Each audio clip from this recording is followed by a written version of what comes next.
Bismillahirrahmanirrahim. Assalamualaikum warahmatullahi wabarakatuh.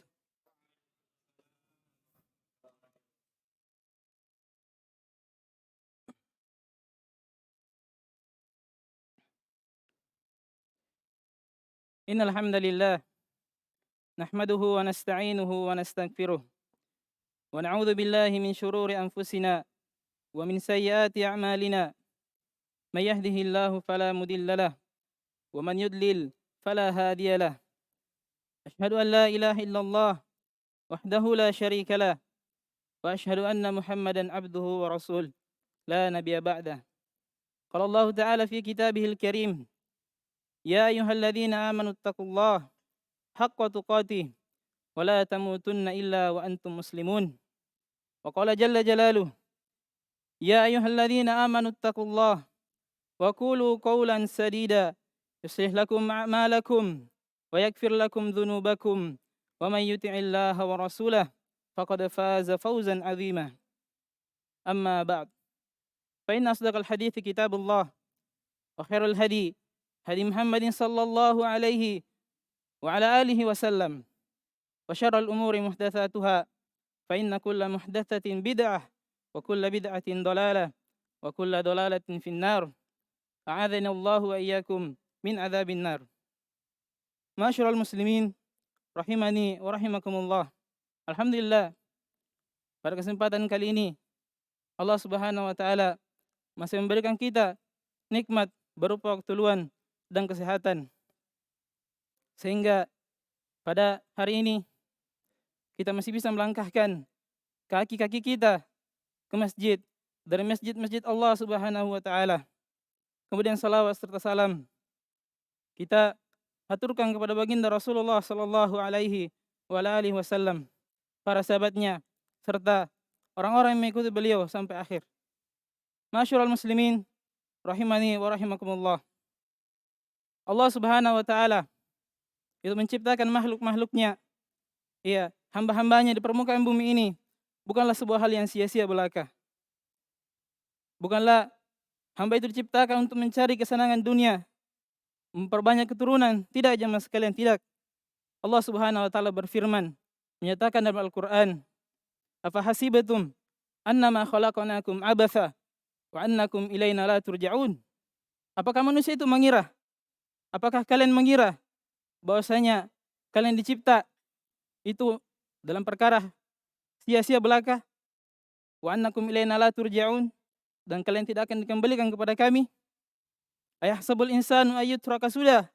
Apa kalian mengira bahwasanya kalian dicipta akan dibiarkan begitu saja, tanpa ada larangan, tanpa ada perintah? Tidak jemaah sekalian. Maka tujuan Allah Subhanahu wa taala menciptakan makhluk-makhluknya itu dengan tujuan yang mulia, bahkan dengan tujuan yang termulia. Allah Subhanahu wa taala menyatakan dalam Al-Qur'an, "Wa ma khalaqtul jinna wal insa illa liya'budun." Tidaklah aku menciptakan jin dan manusia kecuali supaya mereka beribadah hanya kepadaku, kata Allah Subhanahu wa taala. Dan mana ya'budun dikatakan oleh para ulama, ia mentu menyembah mari karena Allah Subhanahu wa taala semata. Itulah mentauhidkan, menyembah hanya kepada Allah Subhanahu wa taala. Masyarul muslimin rahimani wa rahimakumullah. Setelah kita mengetahui bahwasanya ya, tujuan penciptaan seorang hamba di permukaan bumi ini itu untuk beribadah kepada Allah Subhanahu wa taala, maka di antara hal yang perlu kita perhatikan adalah mengikhlaskan ibadah hanya kepada Allah Subhanahu wa taala. Untuk siapa kita beramal? Iya. Allah Subhanahu wa taala menyatakan dalam Al-Qur'an, "Wa ma umiru illa liya'budullaha mukhlishina lahuddin." Dan tidaklah mereka diperintah kecuali untuk beribadah kepada Allah Subhanahu wa taala dan mengikhlaskan niat semata-mata karena Allah Subhanahu wa taala. Dan juga Allah Subhanahu wa taala berfirman, "Qul amara rabbi bil qist wa aqimu wujuhakum 'inda kulli masjidin wad'uuhu mukhlishina lahuddin." Katakanlah wahai Muhammad, sungguhnya Rabbku lah yang memerintahkanku untuk berlaku adil, dan hadapkanlah wajahmu kepada Allah Subhanahu wa taala di setiap salatmu, dan hendaklah engkau beribadah dan mengikhlaskan niat hanya karena Allah Subhanahu wa taala. Maka hadirin jemaah sekalian, niat ini merupakan hal yang perlunya atau betul-betul kita harus perhatikan di dalam amalan kita. Ya, Rasulullah sallallahu alaihi wasallam bersabda dalam hadis riwayat Imam Al-Bukhari wal Muslim dari sahabat Umar bin Khattab radhiyallahu taala anhu. Rasulullah sallallahu alaihi wasallam bersabda, "Innamal a'malu binniyat wa innamal likulli imri'in ma nawa. Faman kanat hijratuhu ila Allah wa rasulih, fa hijratuhu ila Allah wa rasulih. Waman kanat hijratuhu lid-dunya yusibuha aw imra'atin yankihuha, fa hijratuhu ila ma hajara ilaih." Sesungguhnya setiap amalan itu tergantung niat-niatnya. Dan barang siapa yang hijrahnya untuk Allah dan Rasulnya, maka hijrahnya untuk Allah dan Rasulnya. Tapi barang siapa yang hijrahnya untuk dunia semata, atau karena wanita yang ingin dia nikahi, maka dia akan mendapatkan sesuai yang ia niatkan. Ma'asyiral muslimin, rahimani wa rahimakumullah.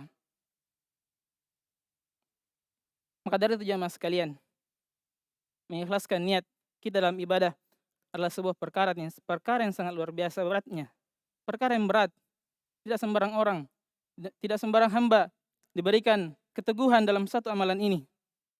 Bahkan Imam Sufyan Ats-Tsauri rahimahullah taala berkata, "Ma alajtu syai'an asyaddu min niyati." Saya tidak pernah mengobati sesuatu yang terhebat kecuali niatku. Bahkan Imam Ats-Tsauri pun susah dalam mengikhlaskan niat kepada Allah Subhanahu wa taala. Maka bagaimana lagi dengan kita? Apa bandingan kita dibandingkan Imam Sufyan Ats-Tsauri rahimahullah taala? Ma'asyiral muslimin, rahimani wa rahimakumullah.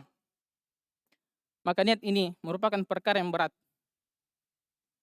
Karena itulah syaitan dan bala tentaranya itu senantiasa menginginkan seorang hamba agar tidak ikhlas. Iya, agar amalannya itu batal. Dia tidak mengikhlaskan ibadah hanya kepada Allah Subhanahu wa taala. Itulah syaitan.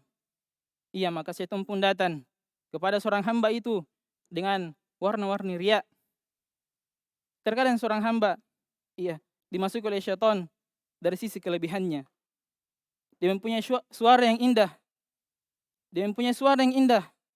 Saat melantunkan ayat Allah Subhanahu wa taala. Mempunyai hafalan yang banyak, mempunyai hafalan Al-Qur'an, hafalan hadis, cerdas dalam belajar. Tapi apakah kita mengikhlaskan kelebihan kita kepada Allah Subhanahu wa taala semata, ataukah dunia yang kita inginkan? Hati-hati jemaah sekalian, perkara yang kecil di tengah-tengah kita tapi merupakan perkara yang sangat besar di sisi Allah Subhanahu wa taala. Ma'asyiral muslimin, rahimani wa rahimakumullah. Rasulullah sallallahu alaihi wasallam bersabda dalam hadisnya dari sahabat Abu Hurairah radhiyallahu taala anhu, riwayat Muslim. Rasulullah sallallahu alaihi wasallam bersabda, ada 3 orang yang akan didatangkan di akhirat kelak, yang mana 3 orang ini adalah orang yang paling pertama diputuskan perkaranya di hari akhirat. Yang pertama adalah orang yang berjihad mati syahid. Kemudian yang kedua adalah orang yang berinfak di jalan Allah Subhanahu wa taala. Kemudian yang ketiga adalah orang yang mempelajari ilmu, mengajarkannya serta menghafal Al-Qur'an, membaca ayat Allah Subhanahu wa taala. 3 perkara amalan yang sangat besar jemaah sekalian, dipanggil oleh Allah Subhanahu wa taala di akhirat kelak. Orang yang pertama, orang yang berjihad di jalan Allah Subhanahu wa taala. Diperlihatkan amalan-amalannya, maka dia pun mengakui seluruh nikmat-nikmat tersebut. Lalu Allah Subhanahu wa taala bertanya kepada dia, "Ma'amilta fiha?" Apa yang kamu amalkan? Apa yang kamu lakukan dengan nikmat-nikmat tersebut? Maka dia pun berkata, "Aku berperan di jalanmu sehingga aku pun mati syahid." Kata Allah Subhanahu wa taala, "Kadzabta." Engkau berdusta. Kata Allah Subhanahu wa taala, "Tidaklah engkau berperang kecuali engkau yang dikatakan seorang yang pemberani, maka engkau pun telah mendapatkannya di dunia." Kemudian dia pun diseret di atas wajahnya, dilemparkan ke dalam api neraka. Wa'iyadzubillah. Kemudian orang yang kedua jemaah sekalian, yaitu orang yang senantiasa berinfak jalan Allah Subhanahu wa taala. Dipanggil oleh Allah Subhanahu wa taala, diperlihatkan nikmat-nikmatnya. Kemudian Dia pun mengakuinya. Kemudian Allah bertanya, "Ma'amilta fiha?" Apa yang kamu amalkan dengan nikmat-nikmat itu? Kemudian dia berkata, "Tidak aku membiarkan satu jalan pun yang kau sukai untuk aku berinfak padanya, kecuali aku berinfak padanya." Maka Allah Subhanahu wa taala kembali menyatakan, "Kadzabta, engkau berdusta. Tidak engkau berinfak kecuali engkau ingin dikatakan sebagai orang yang dermawan." Kemudian dia pun diseret di atas wajahnya dan dilemparkan ke dalam api neraka. Kemudian didatangkan orang yang ketiga, jamaah sekalian. Orang yang senantiasa mengajarkan ilmu agama, mempelajari ilmu, serta menghafal Al-Quran. Tidak seorang pun dari kita kecuali masuk pada hadis ini, jemaah sekalian. Didatangkan pada akhir kiamat, ditanya oleh Allah Subhanahu wa taala, diperlihatkan nikmat-nikmatnya. Dia pun mengakuinya. Dia pun mengakui seluruh nikmat-nikmat tersebut. Kemudian Allah Subhanahu wa taala berkata, "Ma amilta fiha?" Apa yang kamu amalkan dengan nikmat-nikmat tersebut? Maka dia pun berkata, "Tidaklah aku belajar, tidaklah aku mempelajari ilmu dan mengajarkannya, serta menghafal Al-Quran, membaca Al-Quran, semata-mata aku inginkan wajahmu, wahai Allah." Maka dia pun menjawab sedemikian. Maka Allah Subhanahu wa taala menjawab kembali berkata, "Kadzabta, engkau berdusta. Tidaklah engkau mengajarkan ilmu agama kecuali engkau ingin dikatakan seorang alim, dan tidaklah engkau membaca Al-Quran kecuali engkau ingin dikatakan sebagai qari, membaca Al-Quran, dan engkau telah mendapatkannya di dunia." Maka dia pun diseret, dilemparkan ke dalam api neraka. Wa ya'dzubillah. Nas'alullah salamata wal afiyah. Ma'asyiral muslimin, rahimani wa rahimakumullah. Juga Rasulullah SAW pernah mengingatkan para sahabatnya. Bersama dengan itu, para sahabat adalah orang-orang terhebat, orang-orang pilihan umat ini. Ini dipilih oleh Allah Subhanahu wa taala menemani Rasulullah SAW dalam dakwahnya. Abu Bakar, Umar, Utsman, Ali. Mereka adalah orang-orang pilihan, bahkan telah dijamin dengan surga. Begitu pula sahabat-sahabat lainnya. Bahkan di antara mereka ada yang rela menjadi tameng dari panah-panah musuh di perang Uhud bagi Rasulullah SAW. Bayangkan keimanan mereka, pembenaran kepada Rasulullah SAW. Tapi bersamaan dengan itu, Rasulullah mengingatkan para sahabatnya, "Akhwafu ma akhwafu alaikum asyirkul asghar." Ya, mereka bertanya, apa itu syirik asghar? Rasulullah SAW bersabda, yakni ar-riya. Iya, sesuatu yang paling aku takutkan terhadapmu, yaitu para sahabat Rasulullah SAW, adalah syirik kecil. Mereka bertanya, apa itu syirik kecil? Rasulullah SAW bersabda, ar-riya. Ingin dipandang di tengah-tengah manusia, ingin didengar, ingin dipuji, dipandang, ditinggikan di tengah-tengah manusia, jamaah sekalian. Ma'asyiral muslimin, rahimani wa rahimakumullah. Apalah kehidupan dunia, jamaah sekalian? Apalah kehidupan dunia? Allah Subhanahu wa taala menyebutkan Al-Qur'an, "Wa mal hayatud dunya illa mata'ul ghurur." Tidaklah kehidupan dunia itu melainkan kesenangan yang menipu, kata Allah. Menipu, kata Allah Subhanahu wa taala Al-Qur'an. Juga Rasulullah SAW, iya, ketika berjalan dengan para sahabatnya, lalu ketika itu beliau mendapatkan seekor kambing yang putus telinganya. Maka Rasulullah SAW bersabda, "Siapa di antara kalian yang ingin membeli kambing ini dengan harga 1 dirham, harga yang sangat murah, harga yang sangat murah." Maka sahabat berkata, "Wah Rasulullah, kalaupun kambing ini hidup, kami tidak mau membelinya. Karena kenapa? Dia cacat, wahai Rasulullah. Dia cacat." Iya, maka bagaimana lagi dengan ini yang sudah menjadi bangkai? Maka Rasulullah SAW bersabda, "La dunya ahwanu indallahi min hadha." Maka dunia itu di sisi Allah Subhanahu wa taala lebih hina daripada kambing ini. Yang putus telinganya bangkai pula. Lebih hina daripada di sisi Allah Subhanahu wa taala. Maka lihatlah jemaah sekalian, betapa hinanya dunia yang kita sedang berada dalamnya ini. Barakallahu li wa lakum fil Qur'anil azim. Wa nafa'ani wa iyyakum bima fihi minal ayati wadh-dhikril hakim. Wa taqabbalallahu minni wa minkum tilawatahu innahu huwal ghafurur rahim.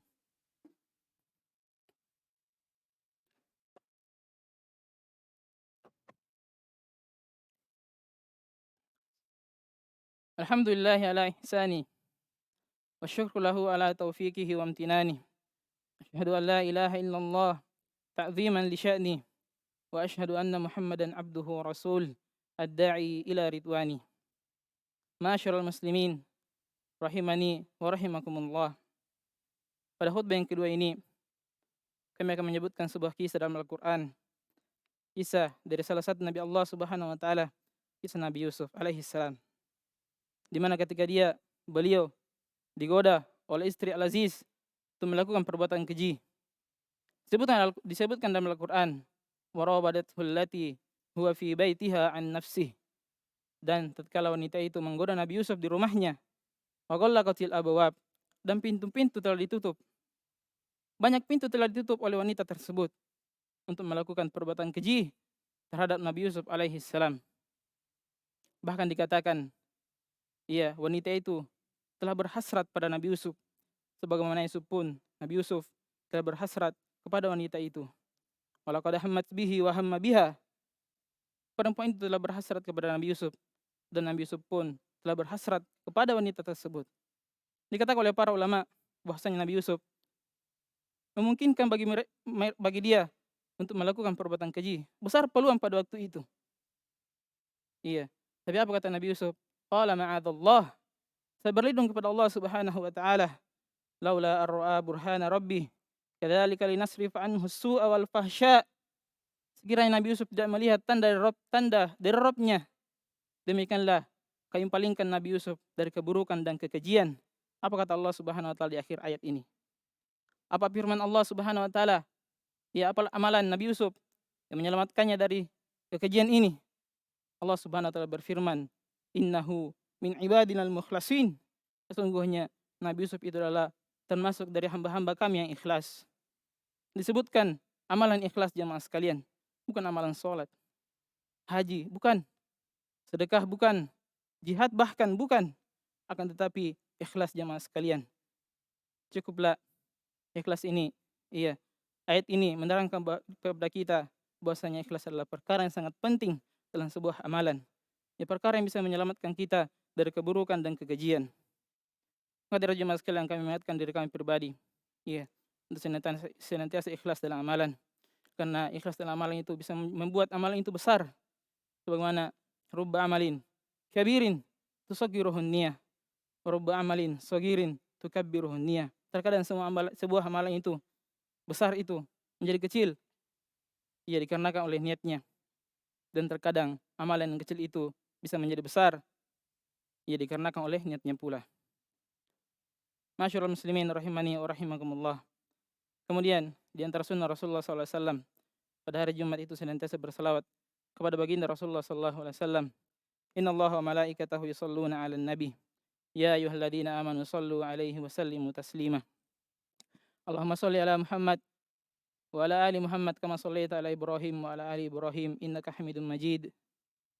Allahumma ja'alna minal mukhlasin. Allahumma ja'alna minal mukhlasin. Allahumma ja'alna minal mukhlasin. Allahumma ighfir lana wa li ikhwanina alladhina sabaquna bil iman wa la taj'al fi qulubina ghillan lil ladzina amanu rabbana innaka ra'ufur rahim. Allahumma a'izzal islam wal muslimin wa adhillatish syirka wal musyrikin wa dammir a'da'ad din wansur ibadakal muwahhidin. Allahumma ja'al hadzal balada aminan mutma'innan wa sa'iri biladil muslimin ya rabbal alamin. Ibadallah, innallaha ya'murukum bil adli wal ihsan wa ita'i dzil qurba wa yanha 'anil fahsya'i wal munkari wal bagyi ya'idukum la'allakum tadhakkarun. Fadhkurullahal 'azima yadhkurkum washkuruhu 'ala ni'amihi yazidukum wa la dzikrullahi akbar wallahu ya'lamu ma tasna'un. Qimissalah.